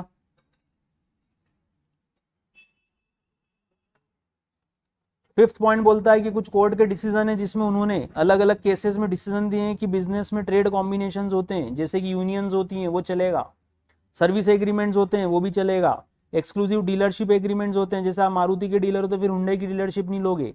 फ्रेंचाइजी एग्रीमेंट्स भी यही होते हैं, ये सब वैलिड एग्रीमेंट्स हैं दोस्तों। तो ये सब अलग अलग जुडिशियल मतलब कोर्ट के डिसीजंस के पॉइंट्स हैं, जिसमें उन्होंने कुछ ट्रेड कॉम्बिनेशंस को, कुछ सर्विस एग्रीमेंट्स को, कुछ सोल या एक्सक्लूसिव डीलरशिप एग्रीमेंट्स को और फ्रेंचाइजी एग्रीमेंट्स को, ये 4 पॉइंट लिख के आना है। 4 वर्ड रिपीट कर दें। पहला, अगेन 4 वर्ड, पहला ट्रेड कॉम्बिनेशन, दूसरा सर्विस एग्रीमेंट, तीसरा सोल या एक्सक्लूसिव डीलरशिप एग्रीमेंट और चौथा फ्रेंचाइजी एग्रीमेंट। इनको बोला गया they are valid, they are not in restraint of trade. बोलिए मालिक। ये था एक इंपॉर्टेंट आंसर। इसमें से इस वाले पॉइंट पे ध्यान रखना, गुडविल वाले पे, रीजनेबल वर्ड पे, लोकल लिमिट्स पे, ए और बी पे से क्वेश्चन जरूर बनेगा। रेस्ट्रेन का मतलब रोकना होता है, यश जी। नेक्स्ट, इसी तरह एग्रीमेंट इन रेस्ट्रेंट ऑफ, काय का एग्रीमेंट कर रहे हो आप? इसी तरह आप लीगल प्रोसीडिंग रोकने का एग्रीमेंट कर रहे हो। बोलो भैया, लीगल प्रोसीडिंग रोकने का मतलब क्या है? आप क्या बोल रहे हो? एक्स और वाई के बीच में कॉन्ट्रैक्ट हुआ, एक्स क्रेडिटर है, वाई डेटर है। एक्स बोल रहा है वाई से कि भाई भले ही मैं तेरे को गुड्स नहीं दूं, कोर्ट में नहीं जाएगा तू, मतलब भले ही मैं कॉन्ट्रैक्ट ब्रिज कर दूं, तुम कोर्ट में नहीं जाओगे। क्या ये एग्रीमेंट वैलिड माने जाए? आप किसी का लीगल राइट छीन रहे हो। बोलो, देखा जाए तो ये interference in the course of justice है। तो इसीलिए क्या बोला गया, वापस से शुरुआत तो वही हुई। Agreement in restraint of legal proceeding का सेक्शन बोलो 28, इसका सेक्शन बोलो 27। कोशिश करना ये वाला सेक्शन याद रह जाए, 27 और 28, है ना। हमने उसके पहले कौन से करे थे? 13, 14, 15, 16, 17, 18, 19, 19A, इतने करे थे अपन ने, है ना। और अब इसके बाद यहाँ 27 याद रखने की कोशिश करेंगे हम। Agreement in restraint of legal proceedings में क्या क्या बोलना है? बोलो मालिक फटाफट से। नॉर्मल तो क्या बोलोगे? N agreement in restraint of legal proceeding is one by विच, आप क्या कर रहे हो? एक पार्टी रेस्ट्रिक्ट करती है, one party is restricted absolutely from enforcing his rights. एक पार्टी को आप पूरी तरह से उसके अधिकारों से वंचित कर रहे हो, हिंदी में ऐसा बोला जाता है। आप उसके सारे राइट्स को रोक रहे हो। तो अभी आपसे बात हुई, आपने मान लो जियो का अगर कोई सर्विस लिया तो आप उसके अगेंस्ट कोर्ट में सूट फाइल कर सकते हो। जियो बोल रहा है हम भली खराब सर्विस दें, आप कोर्ट में नहीं जाओगे। तो फिर ये एग्रीमेंट कैसा है? इन रेस्ट्रेंट ऑफ लीगल प्रोसीडिंग है, तो कैसा हो जाएगा? वॉइड हो जाएगा। बोले भैया, तो इसीलिए वर्ड क्या यूज करने पड़ो वापस से। एक एग्रीमेंट लीगल प्रोसीडिंग का रेस्ट्रेनिंग है, कब माना जाता है? Is the one by which, क्या बोलना है? By which any party is restricted, कैसे? Absolutely from enforcing his rights under आप किसके पास नहीं जाओगे? कोर्ट के पास। बोले भैया, या क्रेडिटर क्या बोल रहा है, डेटर क्या बोल रहा है, ध्यान से देखो। एक्स क्रेडिटर है, वाई डेटर है।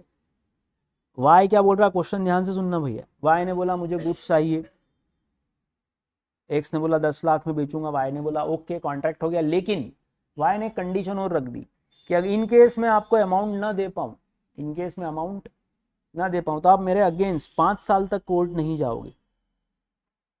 बताओ उसने 5 साल क्यों बोला? 5 साल क्यों बोला? टाइम बार्ड हो जाएगा इतनी देर में, तो बोलो हो जाएगा कि नहीं होगा? हो जाएगा। अब क्या करें? तो फिर ऐसे एग्रीमेंट्स को क्या करें? आप किसका राइट छीन रहे हो? क्रेडिटर का राइट छीन रहे हो या रेस्ट्रिक्ट कर रहे हो या नहीं कर रहे हो? यस, टाइम बार्ड हो जाएगा, करेक्ट। तो कहने का मतलब इस तरह के एग्रीमेंट्स को हम क्या बोलेंगे? जो कि एब्रीज कर दें आपके usual period of starting legal proceeding. Usual period क्या होता है? तुरंत केस करना। आपको कितने साल के लिए रोक दिया?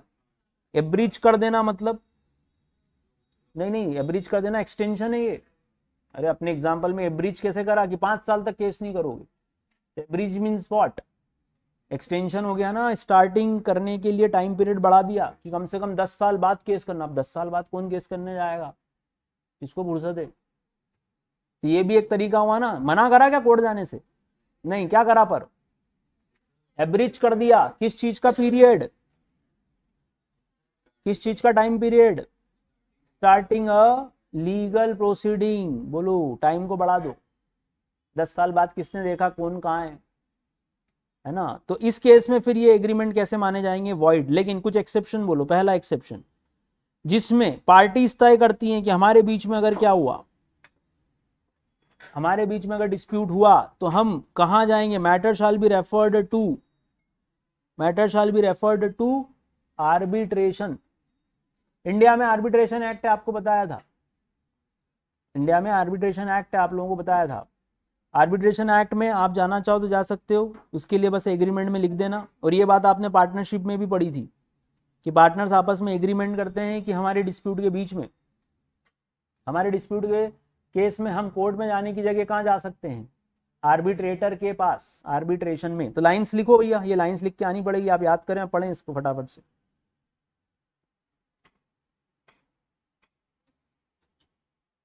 मनीष का टाइम बार्ड होगा तो बाद में वैलिड कैसे हो जाएगा,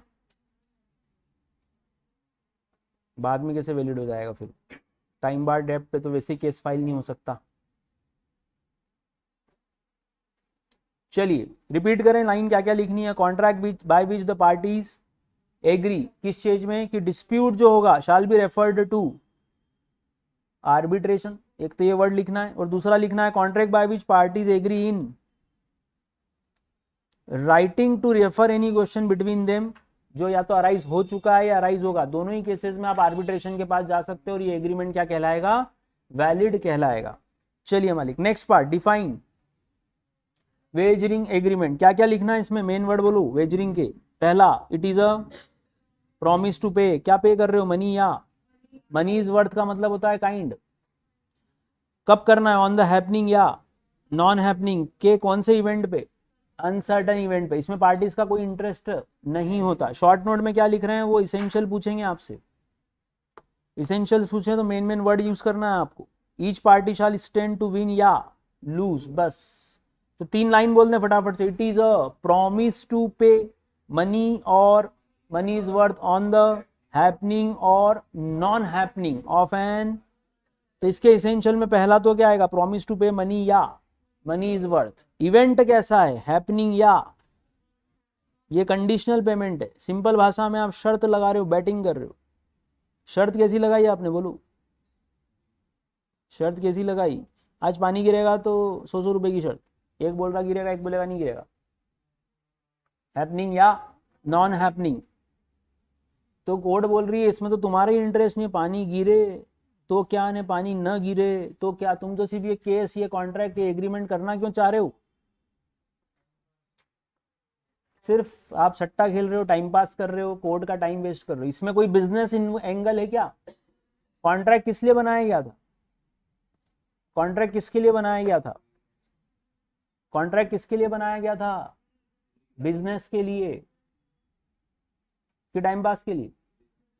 तो ये ध्यान रखना। तब एलिमेंट्स बोलते जाएं। पहला element, it is a promise to pay money और मनी इज वर्थ। दूसरा बोलो, it is conditional on an event happening और नॉन हैपनिंग। थर्ड कंडीशन, कैसा होना चाहिए इवेंट, कितनी पार्टीज होनी चाहिए, उसमें एक पार्टी जीतेगी और एक पार्टी आइदर विन और लूज। और इसका कॉमन इंटेंशन क्या है, टू बैट। कॉमन इंटेंशन क्या है, टू बैट। बोले भैया क्लियर है। अथर्व कौन सा पैसा खिलाते हैं लॉयर, पैसा खाता है कि खाना खाता है, मेरे को नहीं समझ पड़ा अथर्व भाई।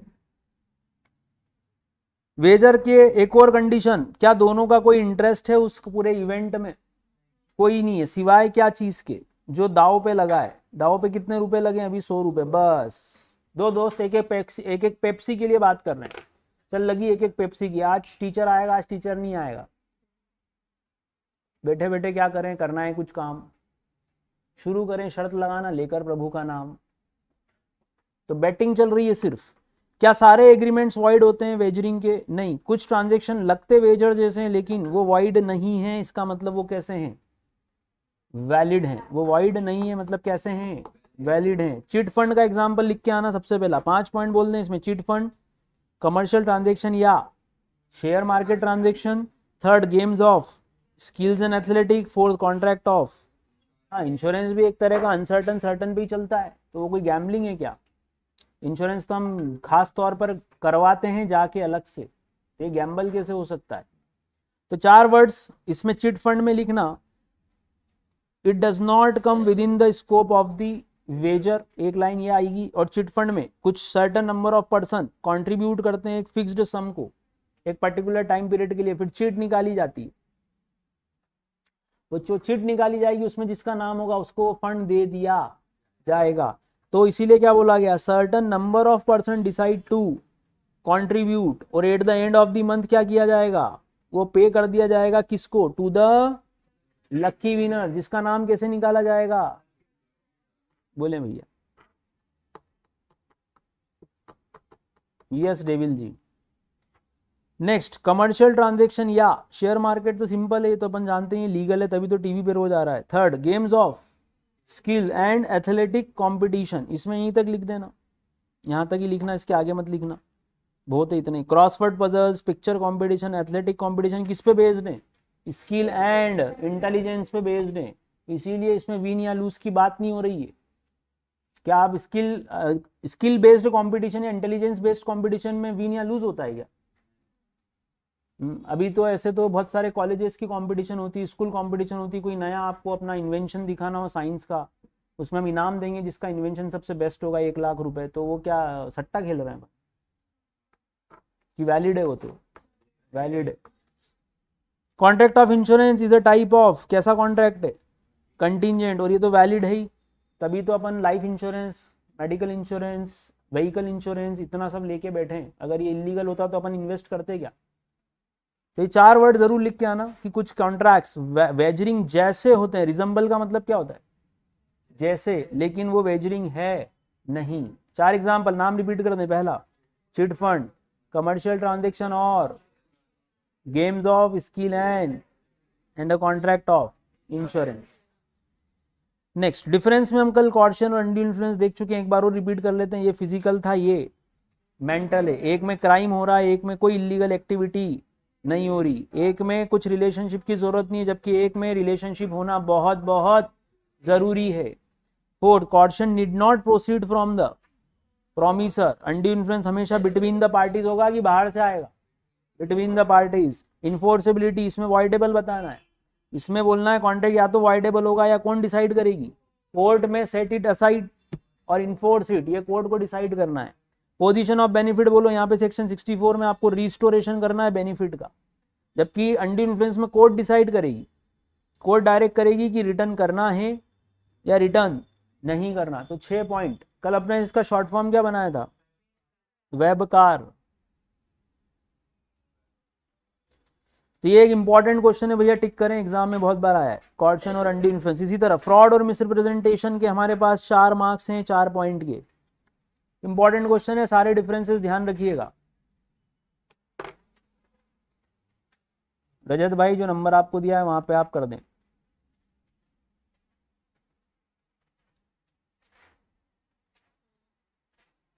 चेक करवा लेते हैं रजत एक बार और। बोले फ्रॉड और मिसरिप्रेजेंटेशन का पहला डिफरेंस, यहां पे इंटेंशन फ्रॉड का डिसीव का है क्या, नहीं, जबकि यहां पर कैसा है, फ्रॉड के केस में डिसीव कर रहे हो आप बाय हाइडिंग द ट्रूथ।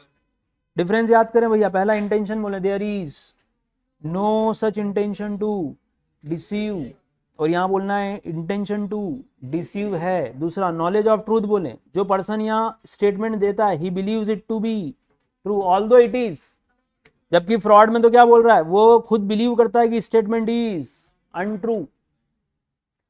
वापस से रिपीट करो, नॉलेज क्या बोलेंगे, the person making the statement खुद क्या बिलीव करता है मिसरिप्रेजेंटेशन में कि मैं जो भी बोल रहा हूं it is true although it is not true. और इधर बोलो, person making the suggestion believes it to be untrue, खुद ही जानता है वो झूठ बोल रहा है। तीसरा बोलो, रेसेशन किस किस का हो सकता है, रिसाइंड या रिसाइंड करना, कैंसिल करना, किस किस का हो सकता है। इंजर्ड पार्टी को क्या करना राइट है, पहला repudiate the contract, case file कर दे वो फॉर रेस्टिट्यूशन, और क्या क्लेम नहीं होगा। जबकि फ्रॉड में याद करो आपने पढ़ा था, आप डैमेजेस भी क्लेम कर सकते हो, स्यू फॉर परफॉर्मेंस भी कर सकते हो, डैमेजेस भी मांग सकते हो, रिसाइंड भी कर सकते हो। तीनों ऑप्शंस थे फ्रॉड में हमारे पास। बोले भैया 3 वर्ड वापस रिपीट कर लें, इसमें क्या क्या बोलना है, he is entitled to repudiate the contract, sue for the restitution and cannot claim the, जबकि यहां क्या बोलना है, can repudiate and claim the डेमेजेस। तो पहला वर्ड टाइटल, टाइटल याद करें, पहला इंटेंशन, दूसरा नॉलेज, तीसरा रेसेशन और चौथा means of discovering the truth. अगर यहां पर आप मिसरिप्रेजेंटेशन में हमेशा ये लॉजिक दे सकते हो कि उसके पास means of discovering the truth था, तो फिर मिसरिप्रेजेंटेशन का केस गड़बड़ा जाएगा। जबकि फ्रॉड में तो आपने धोखा दे दिया है कि नहीं दे दिया, आपके साथ फ्रॉड हो गया है या नहीं हो गया है। फ्रॉड होता ही कब है, जब हम कुछ मिस कर जाएं। फ्रॉड होता ही कब है, आपके साथ धोखा कब होगा, आपके साथ कोई दूसरी पार्टी धोखा कब होगा, अरे बोलो कब होगा। आपसे कुछ मिस्टेक हो गई है, आप समझ ही नहीं पाए कि सामने वाला आपको गलत जानकारी दे रहा है, तभी हमारे साथ फ्रॉड हुआ। अब जब फ्रॉड पकड़ में आ गया और इसको कोर्ट में खड़ा कर दिया अपन ने कि इसने अपने साथ धोखा किया, तो ये क्या बोल रहा है, अक्ल तो इनमें होनी चाहिए। कोर्ट इस बात को एक्सेप्ट करेगी क्या कि ये बोल रहा है, ये चाहते तो पता लगा सकते थे कि मैं झूठ बोल रहा हूं। अरे जब अपने साथ फ्रॉड हो जाता है तो चाहते और पता लगा सकते वर्ड यूज करना ही गलत है ना। मेरे साथ तो फ्रॉड हो चुका है, अब कैसे पता लगाता मैं, अगर पता ही लगा लेता तो फ्रॉड होता क्या। तो इसीलिए क्या बोला गया, party using the fraudulent act can not protect himself. ये पार्टी जिसके ऊपर फ्रॉड का आरोप है, ये बोल के पीछे नहीं हट सकती कि इनको पता लगा लेना चाहिए था, दुनिया तो बेवकूफ बनाने के लिए ही बैठी है। ऐसा नहीं होता, ये बोलना कोर्ट में गलत हो जाएगा, ध्यान रखना। क्लियर है। तो लाइन रिपीट कर दें वापस से, यहां पर आप हमेशा ये डिफेंस रख सकते हो मिसरिप्रेजेंटेशन में कि यार इसको भी देख लेना चाहिए था, पार्टी को भी। जबकि फ्रॉड में फ्रॉड करने वाला व्यक्ति कभी भी ये बात डिफेंस में या प्रोटेक्शन में नहीं रखेगा। तो चार वर्ड रिपीट करें, कौन कौन से लेंगे हम। सबसे पहला MIDK बोल रहे हैं, MIDK ऐसा लिख लो, मीन्स इंटेंशन, डिस्कवरी और नॉलेज ऑफ ट्रूथ। ये डैमेजेस हो जाएगा, सॉरी ये मीन्स हो गया, ये इंटेंशन हो गया और ये नॉलेज ऑफ ट्रूथ हो गया। MIDK या डायरेक्ट चार ही पॉइंट है, डायरेक्ट भी याद कर सकते हो। रिपीट कर लें एक बार, और पहले में क्या बोलना है, नो सच इंटेंशन, यहां क्या बोलना है, इंटेंशन टू डिसीव था। सेकंड में स्टेटमेंट जो दे रहा है वो बिलीव करता है टू बी ट्रू, जबकि यहां बिलीव करता है टू बी अनट्रू। यहां बोलो injured party is entitled to repudiate, can not claim the damages, जबकि यहां बोलना है can repudiate and claim the damages. और फोर्थ है कैन ऑलवेज प्लीड, कि इंजर्ड पार्टी के पास मीन्स ऑफ डिस्कवरी था, जबकि यहां पे आप प्रोटेक्ट अपने आप को नहीं कर पाओगे ये कह के कि means of discovery to the injured party was available. ये वर्ड आप कभी भी यूज नहीं करोगे, ये एग्जैक्ट गया तो ही मार्क्स मिलेंगे, नहीं तो नहीं मिलेंगे भैया। अगर आपने इसमें कुछ भी ऊंचा नीचा किया, मार्क्स काटते हुए आगे बढ़ेगा वो। मैं आपको इसीलिए वर्ड्स याद करा रहा हूँ, क्या मालूम आपका ध्यान टाइपिंग पे ज्यादा है या तो या सुनने पे ज्यादा नहीं है, कोई रिस्पॉन्ड नहीं आ रहा क्योंकि प्रॉपर। अरे क्या रजत नोट्स नोट्स नोट्स नोट्स कर रहे हो, अभी तो पढ़ लो यार। अरे नोट्स तो मिल ही जाएंगे भाई, वो नंबर दिया हुआ है उस पर। अरे वर्ड्स लिख के आओगे तो नोट्स काम के, नहीं तो पोहे खा लेना इस पे फिर।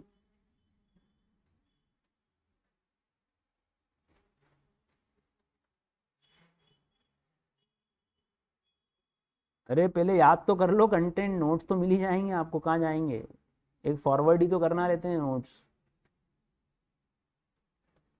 कमेंट करें भैया डिफरेंस क्लियर हुआ तो आगे बढ़ते हैं। एक और इंपॉर्टेंट डिफरेंस जो एग्जाम में बहुत बार आया है वो है कॉन्ट्रैक्ट ऑफ इंश्योरेंस और वेजरिंग एग्रीमेंट।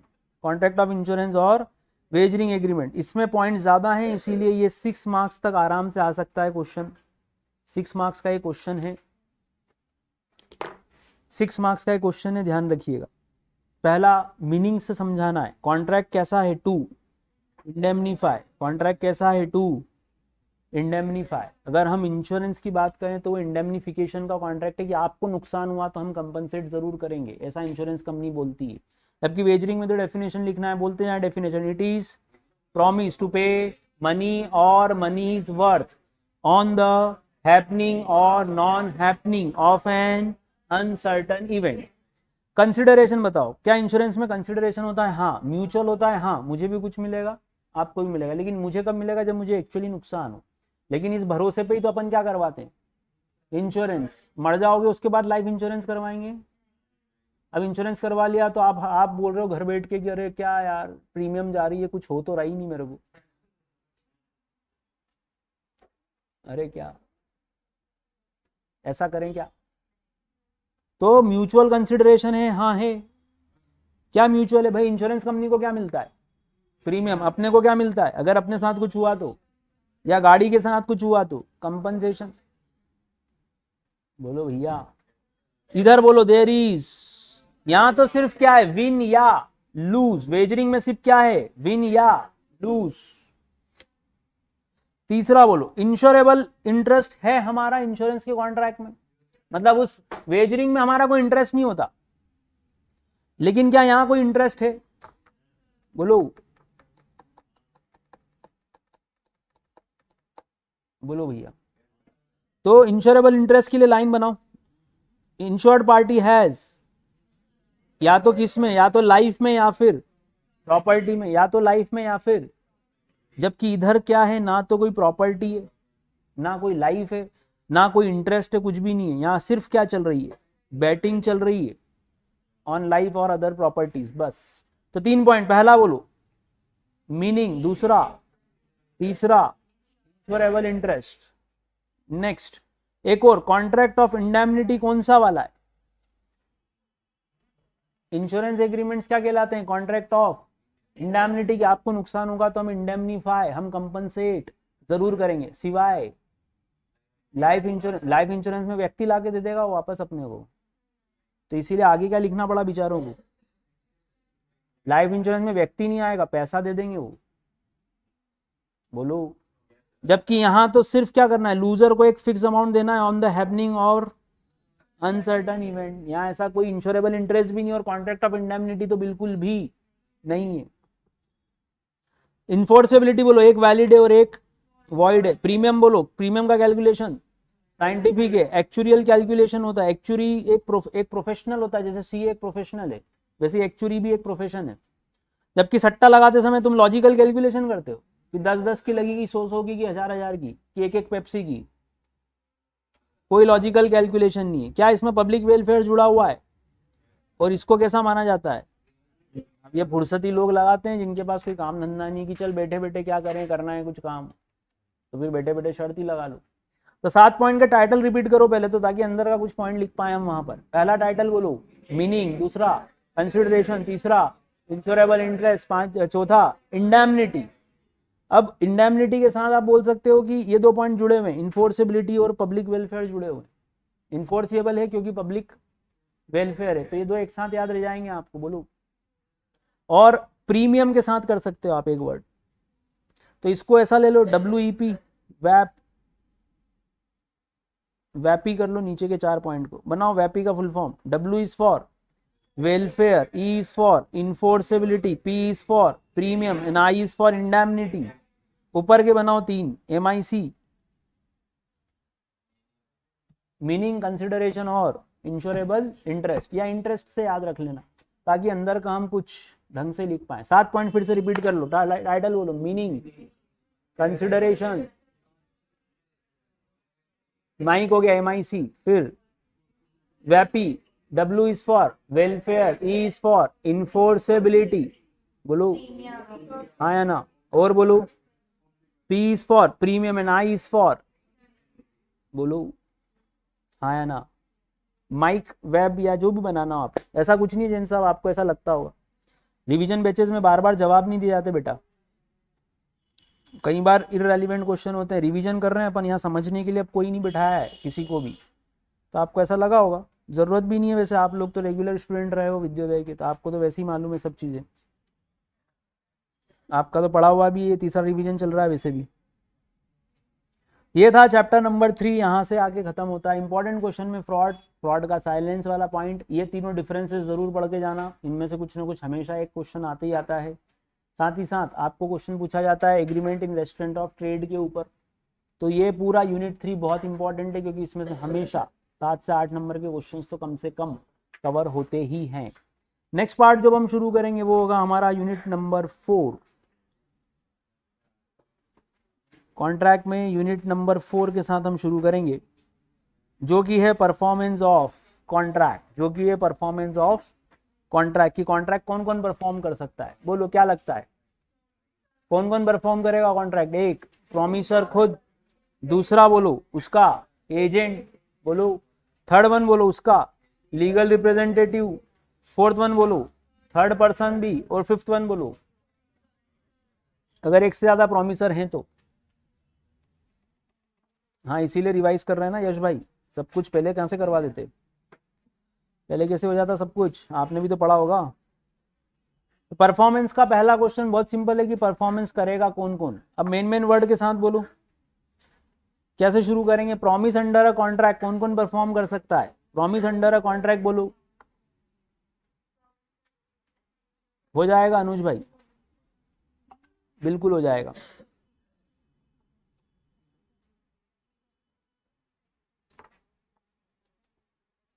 मानस भाई वो एग्जाम पेपर आप देख सकते हो आराम से, नेट पे अवेलेबल है, आईसीआई की वेबसाइट पे चले जाओ।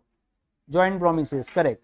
लाइन रिपीट करें, सबसे पहला प्रोमिसर में क्या लिखोगे, कॉन्ट्रैक्ट। अब इस पे केस लॉ कैसा आता है वो समझ लो भैया, इस पे एग्जाम में बहुत बार केस लॉ आया है प्रोमिसर हिमसेल्फ वाली बात पे, और कई बार रिकॉलिंग नहीं होती कि इसी पॉइंट पे वो क्वेश्चन है। क्वेश्चन कैसा आता है ध्यान से सुनो। केस लॉ आता है एग्जाम में कि ये एक्स और वाई के बीच में कॉन्ट्रैक्ट हुआ था कि एक्स क्या करके देगा, पेंटिंग करके देगा, उसके बदले वाई क्या देगा, 1 लाख रुपया देगा। क्वेश्चन इस तरह से आता है कि due to an accident X lost his both the ends, now he is unable to complete the contract. बोलो भैया बोलो। अब क्वेश्चन आता है कि क्या ये एग्रीमेंट अब वैलिड रहेगा, ये आपको समझाना है। तो बहुत सारे लोग कैसी बातें करते हैं, मैं आंसर बता देता हूं जो मैंने पढ़े हैं। आंसर में वो लिख देते हैं इमोशनल हो गया, as he has lost both the ends it is not impossible, now it is impossible. अरे इम्पॉसिबिलिटी पे कहाँ ले जा रहे हो क्वेश्चन को, क्वेश्चन इम्पॉसिबल तो दिख ही रहा, हाथ कट गए तो इम्पॉसिबल तो वो तो यूं भी दिख रहा है, तो वहां से आप बोल रहे हो as it is now impossible due to change in circumstance it is void. Answer वो है ही नहीं, आंसर वैसे गलत लग रहा है क्या, आंसर तो सही लग रहा है कि इम्पॉसिबल हो गया, तो ठीक है मतलब वॉइड हो ही जाएगा, ये तो अपने को समझ पड़ ही रहा है। लेकिन क्या इम्पॉसिबल है इस पे आंसर बनाना है कि परफॉर्मेंस पे आंसर बनाना है, वो परफॉर्मेंस पे क्वेश्चन पूछ रहे हैं, आप इम्पॉसिबिलिटी पे आंसर दे के आ रहे हो, तो फिर वो क्लियरली पूरे मार्क्स नहीं दे पाता। क्वेश्चन में मेन लाइन क्या थी देखो, तय था कि पेंटिंग किससे बनवानी थी, एक्स से, तो अपने को क्या लिखना था, there is an intention of the parties कि promise should be perform by the, ये लाइन चाहिए ना भाई। तुम आए कि हमको चेतन सर से ही लॉ पढ़ना है, मैं बोल रहा हूँ नहीं किसी और से पढ़वा देता हूँ, लॉ तो सबको पढ़ाना आता है यहाँ पे, सभी सी है, कोई भी पढ़ा देगा। अब बोलो नहीं हमको चेतन सर से ही पढ़ना है, तो फिर अब कैसा प्रॉमिस है ये, इंटेंशन कैसा है कॉन्ट्रैक्ट का, बाय द प्रॉमिसर हिमसेल्फ की कोई और। सोनू निगम के आपने टिकट्स खरीद लिए कि सोनू भाई आ रहे हैं, शो हो रहा है उनका म्यूजिकल शो कोरोना के जस्ट बाद, 2000 रुपये में आपने टिकट खरीद लिए, आपको लगा गाने आएंगे बढ़िया बढ़िया, सोनू भाई 3 घंटे तक एंटरटेन करेंगे, एग्जाम के बाद क्या करेंगे, यही करेंगे। फिर सोनू भाई तो आए नहीं, उनका कोई डुप्लीकेट आ गया, बोले मेरी आवाज भी सोनू निगम जैसी है, सोनू भाई का गला खराब है, मैं ही गा लेता हूँ, तो तुम उसकी कॉलर पकड़ के बोलोगे ले फिर मैं ही गा लेता हूँ, तू गा रहा तो फिर मैं तेरे से अच्छा गा लेता हूँ, सोनू का तो मैं सबसे बड़ा फैन हूँ, तो मैं ही चढ़ जाता हूँ मंच पे। क्या पर्सनल वाले केसेस में क्या होता है, मेन वर्ड क्या है, by the promiser, such promise must be perform by the, और ऐसा कॉन्ट्रैक्ट कब होता है, which involves the exercise of personal skill और डिलीजेंस। अब ये वर्ड्स जब तक आप नहीं लिखते हो, बहुत सारे तो इम्पॉसिबल पे लिख के आ जाते हैं इस आंसर को, बहुत सारे, अधिकतर बल्कि, क्योंकि उनको साफ क्या दिखता है, हाथ कट गए तो इम्पॉसिबल तो ही गया, जबकि लिखना क्या है कि ये कॉन्ट्रैक्ट किस पे बेस्ड था, रिपीट करो, contract which involve the exercise of personal skill और आर विच वे आर फाउंडेड ऑन। अरे अपन डॉक्टर तक, अपन ऑपरेशन लोग टाल देते हैं अगर बोले पर्टिकुलर डॉक्टर उस दिन अवेलेबल नहीं है, तो पर्टिकुलर पंडित अवेलेबल नहीं है, तो अलग अलग व्यक्ति की अलग अलग, पर्टिकुलर टेलर, अरे लोग तो कटिंग नहीं कराते, बोले मेरा वाला कहाँ गया जो हर बार करता है, बोले वो आज छुट्टी पे दूसरे से करवा लो, नहीं नहीं नहीं नहीं। तो भैया ये सारे कॉन्ट्रैक्ट किस पे चल रहे हैं, exercise of personal skill, exercise of personal diligence, या विच वे आर फाउंडेड ऑन। अब ये 3 वर्ड्स कोई नहीं लिखता, ना पर्सनल स्किल वर्ड लिख के आता है कोई, ना पर्सनल डिलीजेंस, ना ये कि पर्सनल कॉन्फिडेंस पे ये कॉन्ट्रैक्ट हुआ था, तो फिर वो कोई भी मार्क्स आपको अवॉर्ड नहीं करेगा। हो सकता है 4 नंबर के क्वेश्चन में आधा मार्क्स दे के छोड़ दे बस, क्योंकि आपने एक ही चीज सही लिखी है कि कॉन्ट्रैक्ट ऑफ वॉइड है, लेकिन उसका लीगल सेक्शन किसी के पास भी अवेलेबल नहीं है। क्या बात समझ में आई, क्या लिखना है, बोलो भैया। है ना। तो ये ध्यान रखना कि ये वाला पॉइंट अपने को यहाँ पर लिख के आना है। तो प्रॉमिसर हिमसेल्फ की 3 लाइन फिर से रिपीट करो। कॉन्ट्रैक्ट क्या इन्वॉल्व कर रहा है? एक्सरसाइज ऑफ पर्सनल स्किल और diligence and which are founded on between the parties.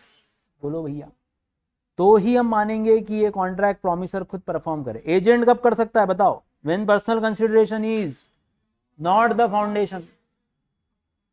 अरे बोलो हाँ कि ना? पर्सनल कंसिडरेशन इज, तो फिर प्रॉमिसर नहीं करे तो उसका रिप्रेजेंटेटिव, उसका एम्प्लॉय कोई भी परफॉर्म कर सकता है। जियो की सिम बेचने मुकेश भाई खुद आ गए घर पे तुम्हारे, कि उसका एजेंट बेच रहा है? वहां पे पर्सनल इन्वॉल्व है क्या? स्किल। थर्ड, कई बार लीगल रिप्रेजेंटेटिव कब आते हैं? जब प्रॉमिसर की क्या हो जाए? डेथ। तो लाइन क्या यूज करेंगे? Legal representative are bound to perform unless contrary intention appears. क्यों भैया? पर्सनल वाले केस में लीगल रिप्रेजेंटेटिव उससे पेंटिंग बनवाओगे क्या?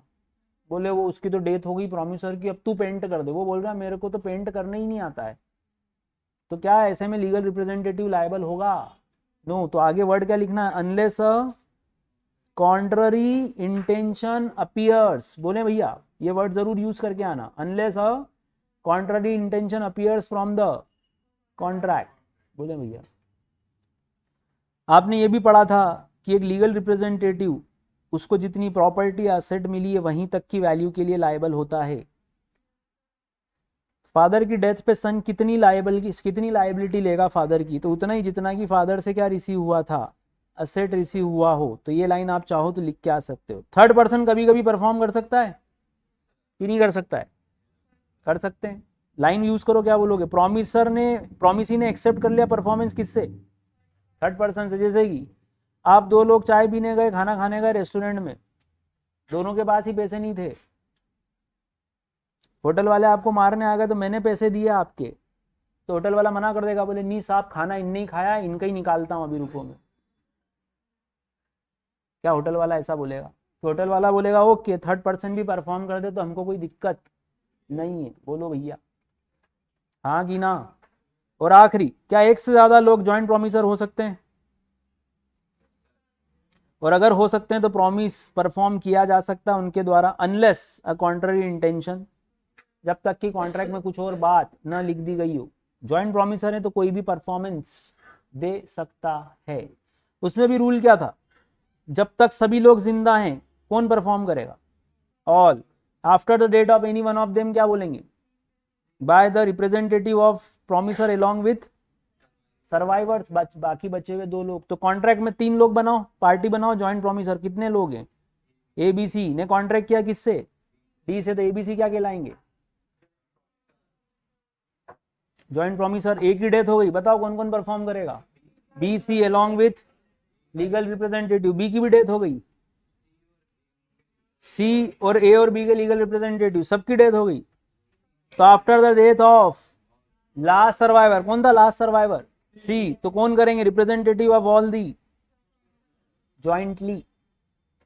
3 वर्ड रिपीट करो। कब कब? पहला ड्यूरिंग देयर ज्वाइंट लाइफ, कौन होगा? All the joint. दूसरा बोलो आफ्टर द डेथ, कौन करेगा? Bye the representative along with surviving, जो जिंदा हैं उसके लिए क्या लिखोगे? लिविंग नहीं, अपन लिविंग ठोक के आ जाएंगे, अपनी अंग्रेजी खतरनाक है सबकी कि जिंदा, है ना। तो बाय द सर्वाइविंग पार्टनर। फिर after the death of last क्या बोलना है? Representative of all the promisors. बोले भैया क्या बात समझ में आई? क्लियर है? तो ये जॉइंट प्रॉमिसर पे ये केस लॉ वो कितनी बार पूछ चुके हैं, ये वाले पॉइंट पे टिक करो इसको, इंपॉर्टेंट।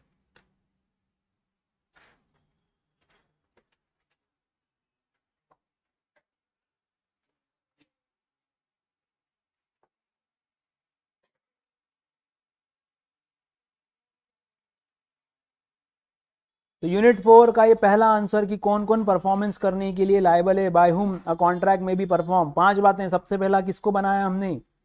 Promiser himself. उसके लिए 2 वर्ड कौन से यूज करने? Exercise of are founded on, तो फिर वो खुद ही परफॉर्म करने के लिए लायबल रहेगा। बोलिए मालिक। कल यहीं से चैप्टर नंबर 4 कंटिन्यू करेंगे, इसको याद कीजिएगा। यहाँ तक चैप्टर नंबर 3 बहुत इंपॉर्टेंट था। चैप्टर नंबर 4 में से भी इस तरह के केस लॉस कभी कभी आ जाते हैं, तो अच्छे से इसको याद कीजिएगा। कल चैप्टर नंबर 4 का बचा हुआ पार्ट हम कंटिन्यू करेंगे। ध्यान रखिएगा दोस्तों अपना, कल फिर मुलाकात होगी। राधे राधे।